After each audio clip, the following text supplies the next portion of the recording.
Hello, today I felt like getting my watercolour swatch folder up to date. So this is the folder that I've got.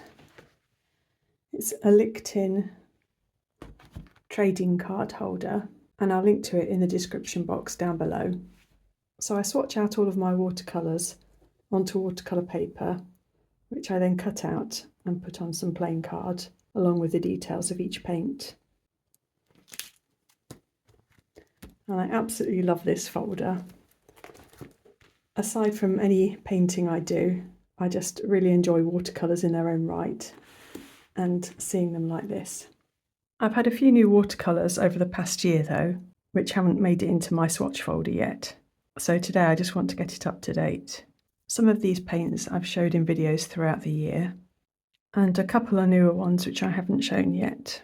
I also bought a couple of Schmincke palettes in a sale recently because I wanted the palettes themselves. And I've just picked out a couple of the paints that I'm going to keep, and the rest I'll be selling. So I'll swatch those ones out as well. So first of all, I swatch them out into rough squares, which I'll cut down, and I've already done that for a few of the paints. So I'll do that with the rest of them now. When I'm swatching them, I try and have a stronger concentration of paint on one side and then a more diluted area on the other side. So I'll do this Daniel Smith yellow ochre first.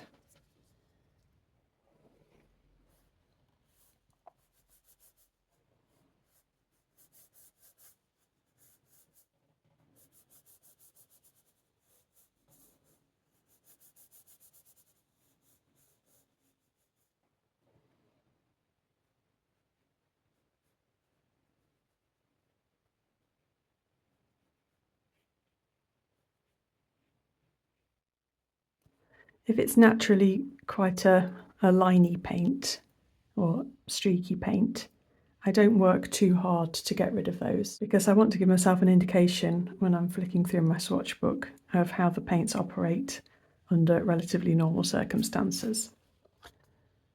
So these ones I swatched out before, you can see some of the streaks of this paint. This is the new Winsor & Newton Ultramarine Ash, and we discussed some of those lower tinting paints in a previous video. And I've got this Cobalt Turquoise PB36 from Szmal.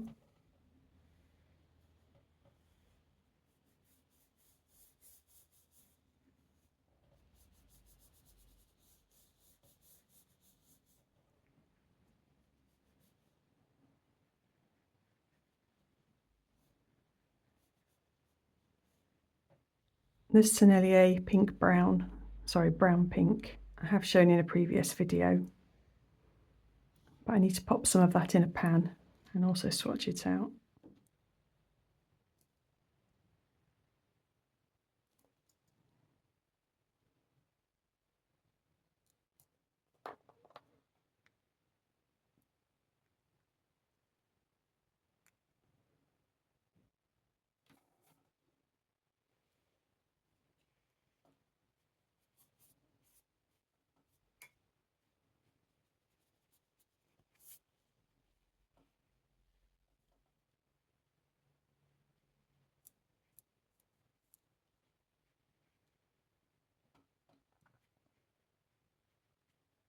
Then I'd seen on a YouTube video, and I'm afraid I can't remember the YouTuber's name. I'll try and find it and link to it down below. But she'd been talking about making a light fast substitute for Opera Rose or Opera Pink. And she talked about mixing this colour, so quinacridone warm scarlet or a PR 207, and mixing it with a quinacridone rose. So I'd bought this one to try that out.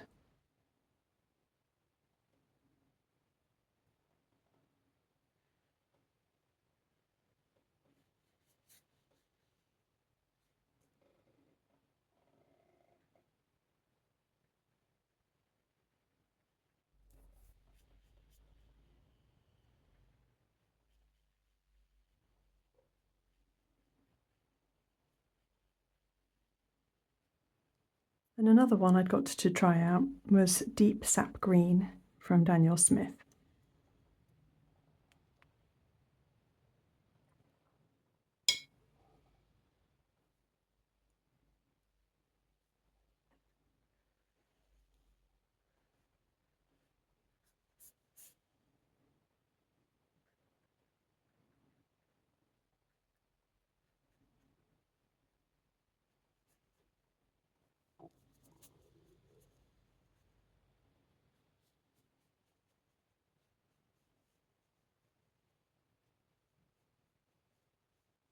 And then finally I've got these Schmincke Horadans. I've already got sepia brown, so I'm not going to do a separate swatch of that. I had a little 5ml tube of it, which I've just thrown away recently. So when I saw that it was in one of the sets that I'd bought, the little travel palettes, then I definitely wanted to keep the sepia brown. So this first one is Permanent Green Olive, and it's PO62 and PG7.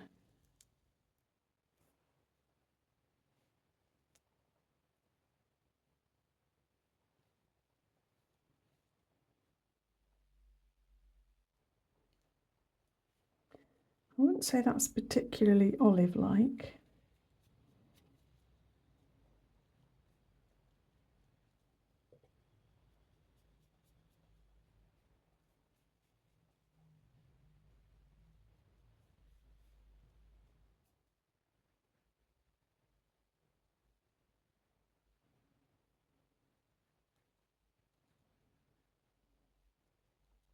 And then the last two, one is Cobalt Green Turquoise, which again is PB36. So although I've got that as the Roman Szmal, I was curious to compare the two. This looks like quite a bright and green version compared to the other one. I'll show you in a minute.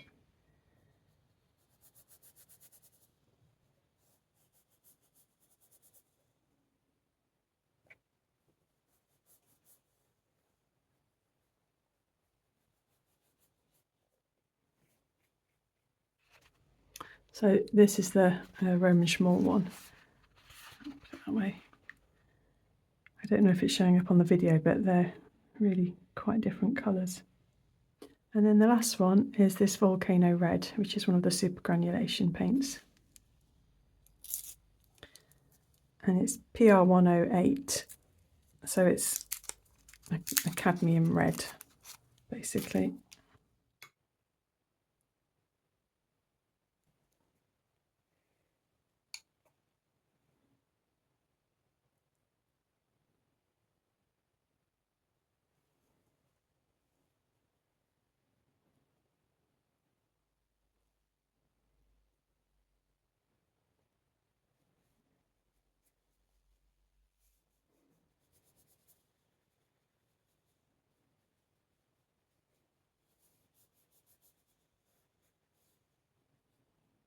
How it's granulating so quickly.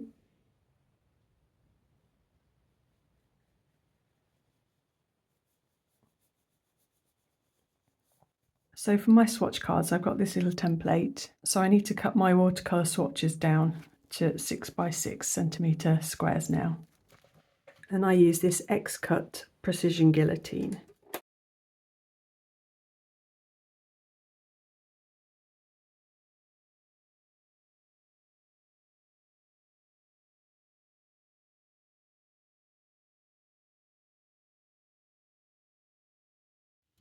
So I've got all my little squares now, and next I'll cut the backing cards for them.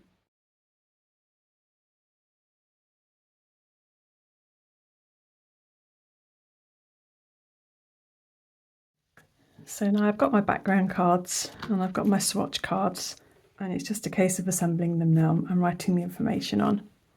I use this old Scotch Advanced Tape Glider. It's a tape runner. I'm not sure if they make these anymore, but this is my preferred tape adhesive.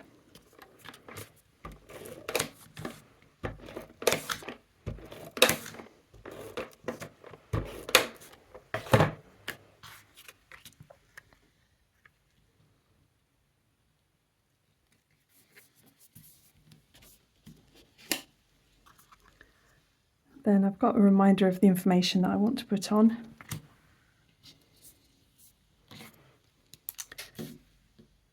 And this is my little, it's super grubby now, but I've used it for my whole swatch folder. It's just got the lines to show me roughly where to write.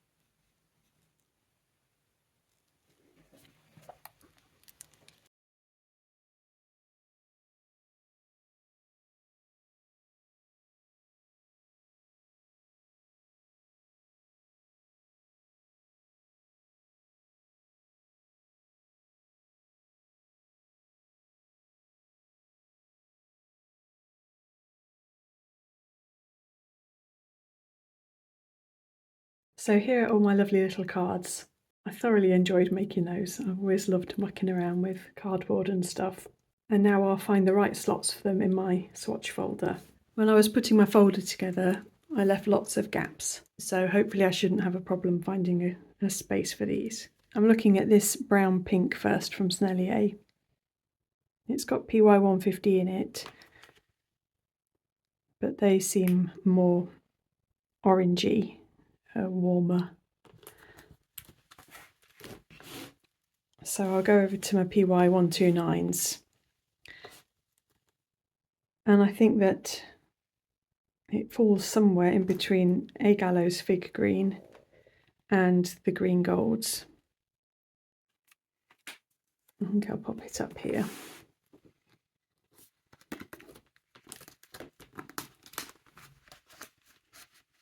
Look at this Daniel Smith Yellow Ochre. So these are the other yellow ochres that I've got. I've got Magello Mission Gold and Rosa Gallery. And this is their PY40, well that one's a PY42, and this is a mixture of PY43 and PY42. Whereas Daniel Smith's is PY43. And I think that's probably going to be more like the raw sienna kind of colours. So I'm going to look across at the browns.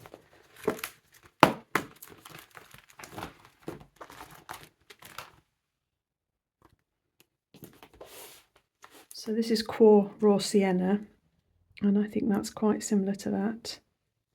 And this one here is Lutein Orange. I organise my colours by how they look rather than their pigment numbers. So I'm going to put this in here. I think it falls somewhere between the Core Raw Sienna and Lutein Orange. So I'll pop that in there. Then next I'll look at Roman Szmal's Quinacridone Warm Scarlet.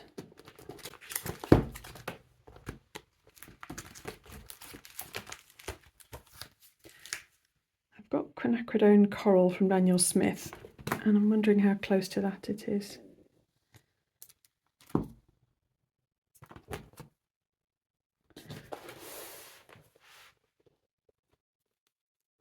Okay, this is Quinacridone Coral, but this is kind of warmer still.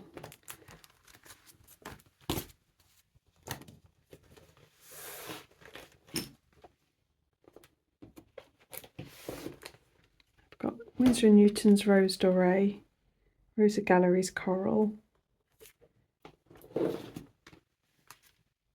It does feel like it's kind of in the family of the Magello Mission Gold's Permanent Red Deep, so PR254. And it's kind of not quite there. I think I'll just pop it here on its own.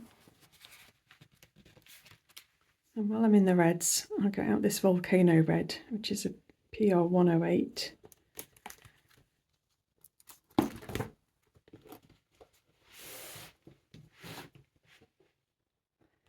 So this is the only other cadmium red I've got, which is Core's Cadmium Red Medium.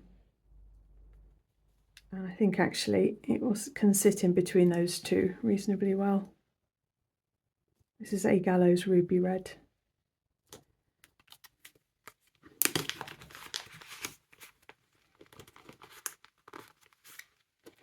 Then I'll look at Sennelier Opera Rose. So these are my other Opera Roses. I've got Winsor & Newton's and Rosa Galleries, but the Sennelier is definitely a bit cooler than those two, but it's not quite as cool as Holbein's Bright Rose. So I think I'll shuffle these other ones along and slot it in.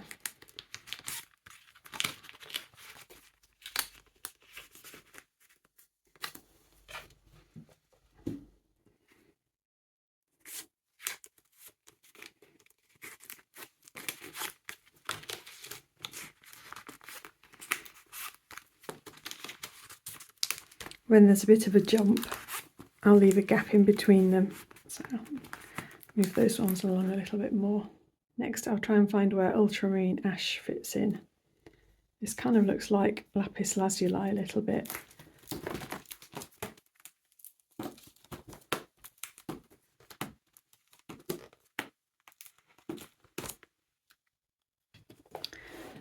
Yeah, I'm going to put it next to my Roman Szmal, Lazurite.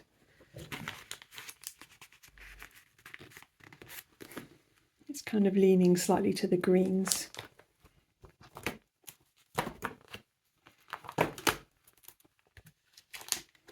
I was just wondering about my very pale Isero Eternal Summit, but it's not quite that green. Then I've got my two new PB36s. The only other PB36 I've got is Magello Mission Gold's Cobalt Green Deep. I think the Schmincke is definitely more turquoise than that. Oh, the Cobalt Turquoise from Roman Szmal might go there. Let's just have a look at a couple of other places.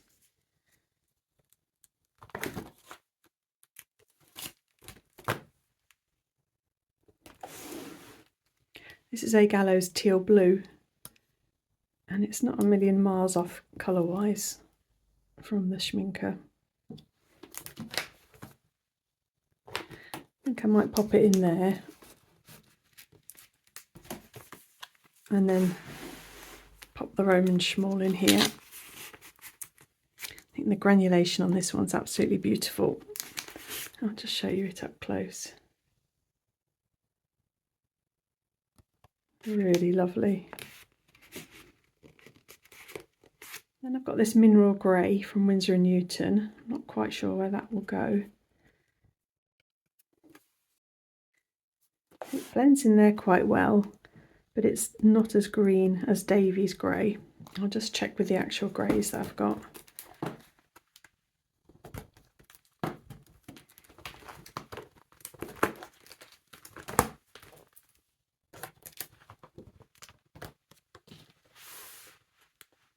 So this is Grey of Grey, that's Aquarius Grey.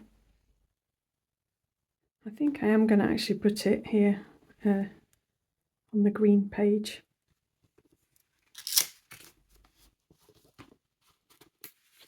Then I've got this couple of greens.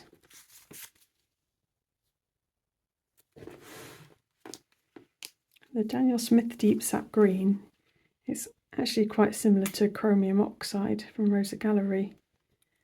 I'll just have a look through and make sure there's no better place for it.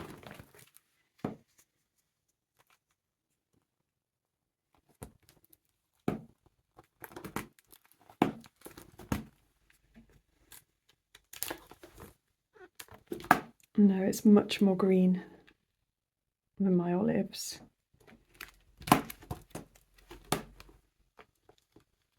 And it's too yellow for these other ones. I'll pop it in there. And then this brighter permanent green olive. It reminds me a little bit of a hooker's green from Jackson's. I'll just find it. I know it's a little bit darker than that. I don't actually have many of these mid-greens.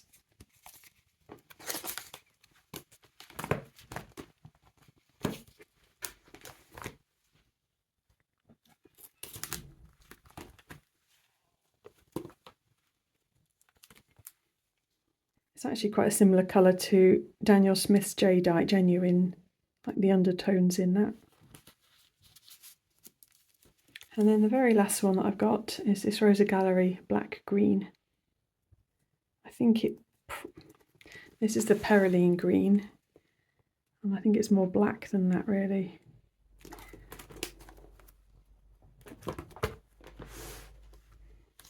This is my blacks page. Well, Payne's Grey and Blacks.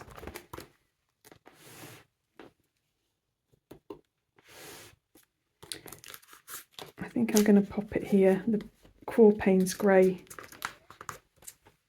is kind of that cool leaning one. And I'll move the Daniel Smith along.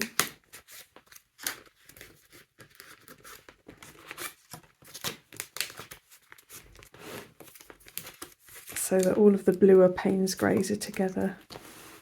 That's Daniel Smith's A Gallows and My Marie Blues.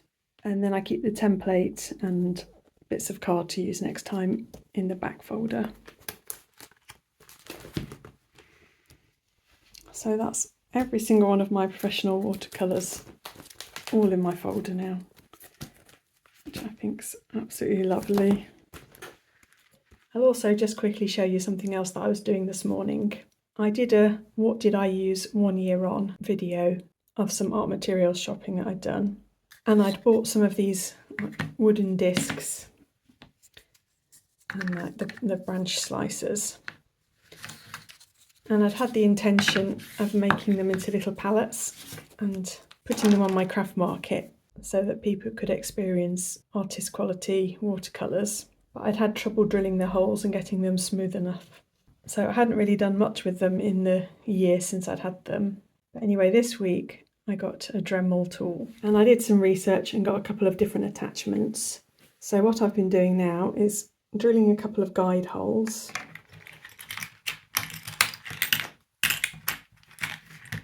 with a little drill bit that comes in the set. And then I've been going in with this tool,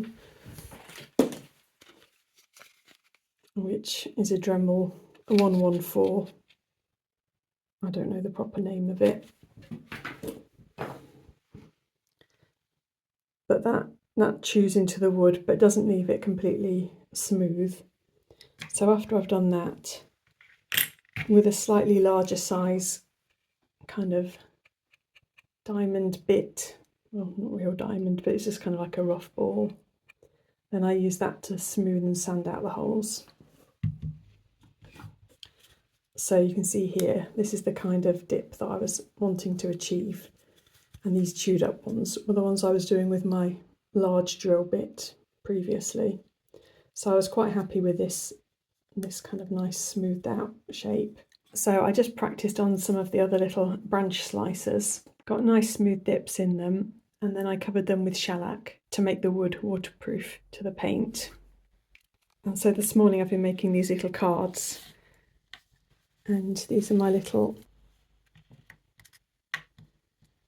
paint samples. So I've done a few different colours.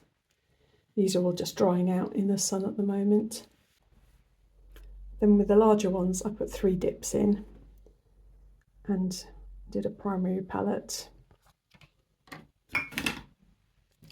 So I've got some more that I'll turn into 3 ones, and I'll do like magenta, cyan, yellow primaries as well, give a few different primary options. And then I also made a cardboard template to go over the larger wood discs that I've got, so I can mark where I want to put my wells for these kind of paint samples. And I already had some of these little plastic bags.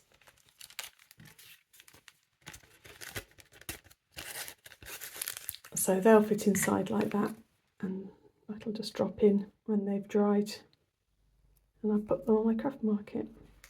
So I just thought I'd show you that, and it's nice to be using up the wood now after a year of having it. So with my bit of time for art today, this is what I've been getting up to. I hope you enjoyed it. Bye!